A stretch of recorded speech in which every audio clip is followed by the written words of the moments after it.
Ford Motors is back in India, but what does that mean for them and what led to them leaving in the first place back in 2021? We give you a run-through of the events and what led to them returning in India while trying to see what their Korean counterpart Hyundai Motors has done differently to become a successful multinational corporation operating in India.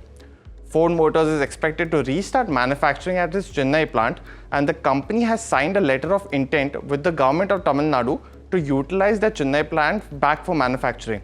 This plant will be repurposed towards exports and will be used as a manufacturing plant to focus on the global market. Now, this breakthrough agreement has come after M.K. Stalin, the Chief Minister of Tamil Nadu, met Ford's leadership in the USA. Stalin was on a 2-week tour in the US to meet investors amid rising competition to attract manufacturing in its state. Further details on the type of manufacturing agreements signed by Ford are yet to be disclosed, but just to give you some history, Ford had stopped sales and manufacturing in India back in 2021.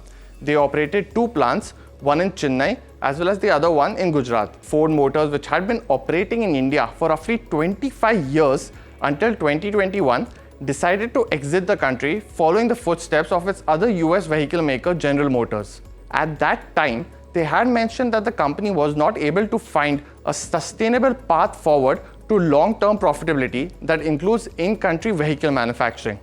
Now, the company has accumulated losses of more than $2 billion over the last 10 years, and the demand for new vehicles had been weak. Another potential reason for Ford's exit at that time was that back in the pandemic, the wider auto industry was facing global shortages of semiconductor chips as well as other parts. A lot of industry experts had touted the major reason for closure as that fundamentally foreign multinational car companies operating in India have a cultural or mindset issue, which is seen with a lot of Western manufacturers.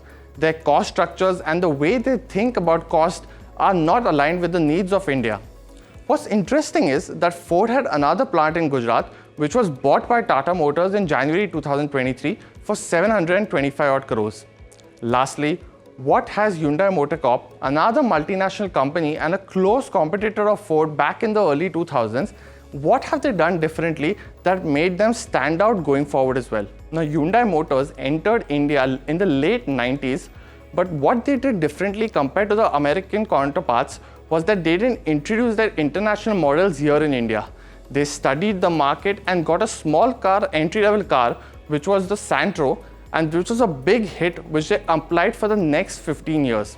Going forward, it'll be interesting to see what their strategy on electric vehicle is, but it is keen to see that with Ford exiting and entering the country again, Hyundai Motor Corp has steadied this position in the country. So what do you think of Ford's entry in India?